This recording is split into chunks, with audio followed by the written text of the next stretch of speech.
Star Citizen's future reputation updates will one day give a more narrative experience and unleash the power of meaningful choices for players, and I'm going to tell you how this might look when this system is fully implemented based on the information provided by CIG. But how will this affect how you play the game?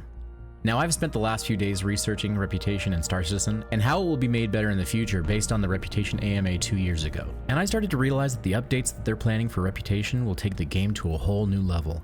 If you're tired of Reputation in games that feel shallow and insignificant, you're not alone, and Star Citizen's Reputation system is good right now, but it still falls short to other games out there. However, future changes to the Reputation system will go beyond simply gaining or losing points and gaining more money. It will one day give players the ability to make truly meaningful choices that shape their character's reputation and influence in the universe, and give us access to different items others could only dream of, giving the right level of commitment and dedication to earning rare and valuable rewards. Speaking of valuable rewards, we are announcing the beginning of an exciting giveaway where we will be giving out an RSI Zeus MKII ES to one lucky winner that will be picked on March 3rd. This slick new ship has got a ton of amazing features and might just be the next best ship in the game, allowing you to carry plenty of cargo, upgraded radar for exploration, sizable habitation for up to 3 crew members, and larger components than ships close in price such as the C1. So to enter into this giveaway and earn your chance to win this amazing ship, we are using Trophy, a simple yet powerful rewards platform built with you, the community, in mind. First, you'll want to click the link below to be taken to the giveaway page to complete the 3 mandatory steps, which are: you must be a subscriber, must watch this full video, and must leave a comment on this video. You can also earn extra entries by completing just a few additional steps, so don't miss out on your chance to win this incredible ship. And if you want to see more giveaways take place and enable us to give back to the community, consider supporting the channel and be granted special perks like loyalty badges, priority replies, and more. Unlike traditional reputation systems, Star Citizens will take into account the context and consequences of your actions. Every decision you make, big or small, will have a ripple effect throughout the game world and affect your reputation with more than just one individual or corporation. Instead, there will be cause and effect with each decision as you successfully complete a mission, or in the less likely event that you fail so miserably that even Jared is making fun of you in the next episode of ISC. Whether you choose to be an honorable traitor, a notorious pirate, or anything in between, your reputation will determine how NPCs and other players perceive and interact with you. Trust, loyalty, and respect are at stake. But here's the exciting part. This system is not just about labels. It's about how your reputation affects the opportunities available to you. Gain a positive reputation as a hero, and organizations may grant you exclusive access to rare missions, more difficult missions, special items and weapons, discounts at shops, and even give exclusive rewards. On the flip side, if you embrace a life of crime, you'll find yourself welcomed into the seedy underbelly of the universe. Smugglers, bounty hunters, and illicit organizations will seek you out for lucrative yet risky opportunities and even give you their own set of rewards and benefits for being a member of a syndicate. With the implementation of the ally and rival system in the new reputation system, the decisions you make on which organization's missions you complete will ultimately affect your reputation with rival orgs, giving you negative rep. For example, if you were to complete missions for Ninetales, Crusader Security would overall begin to keep track of your exploits, and may even prioritize you by refusing you landing permission on Orison, or even attacking you on site. These missions will even have different levels of success based on how smoothly you completed the mission, how many resources you managed to collect, how many targets you eliminated, or even how quickly you transported goods from one location to another.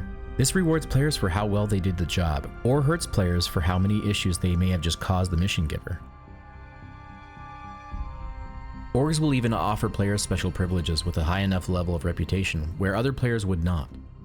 For example, as a seasoned bounty hunter, Microtech Security may permit you to carry a non-lethal weapon in an armistice zone in order to incapacitate a criminal hiding in the area. They may even give you access to security offices for you to track down your target or gather evidence from security so you can narrow down the bounty's exact location. This gives players even more of a reason to pursue gaining reputation with their favorite organizations throughout the game. This may even give players access to beacons that are normally hidden to other players without the necessary reputation, allowing them to be permanently unlocked or saved for traveling back to the locations in the future.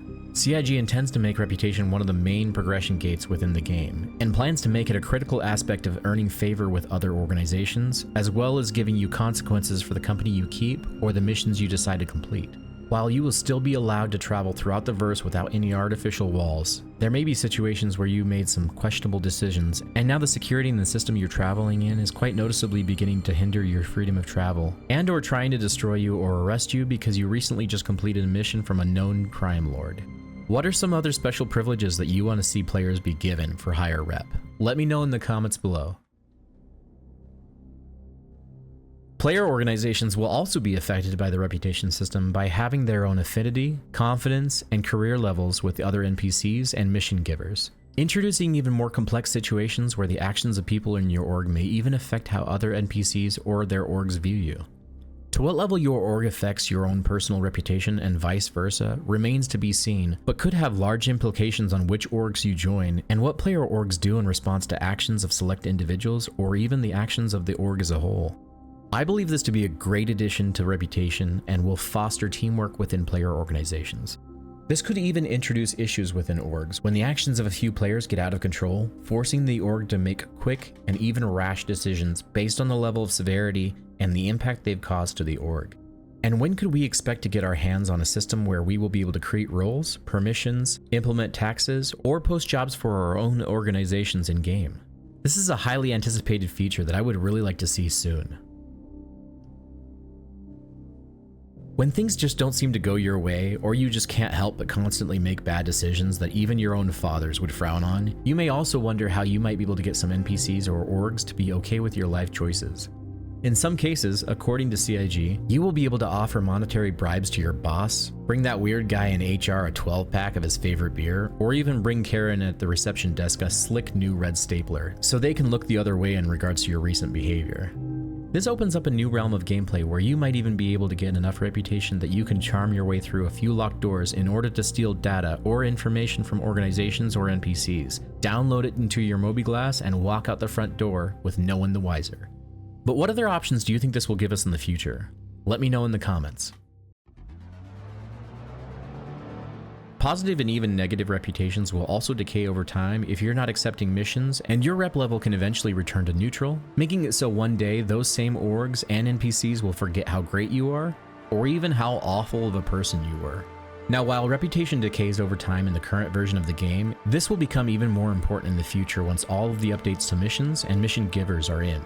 This makes reputation worth something and gives players control to make meaningful choices and also pursue their own desires instead of forcing players to focus on their reputation.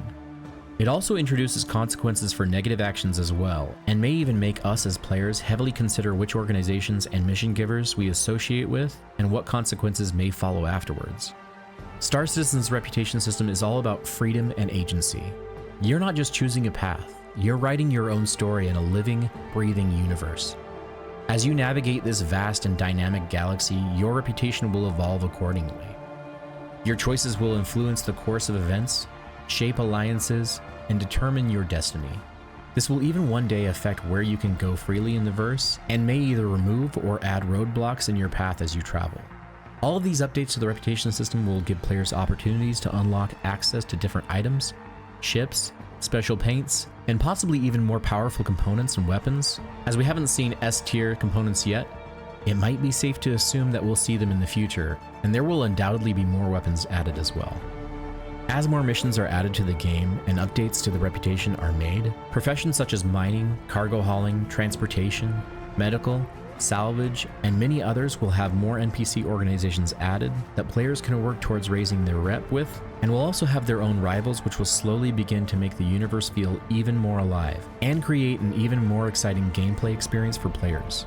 And I'm excited to see what this might look like when we have it in our hands one day. Thanks for watching this video. If you enjoyed learning about what's to come to the future of Star Citizen's reputation system, be sure to subscribe to our channel for more exciting updates and content. And don't miss out on the giveaway. Be sure to click the link below to enter. And if you want even more information on updates to Star Citizen, such as features that could enhance the game even further, then you'll want to check out this video. We'll see you in the next video. Havoc out.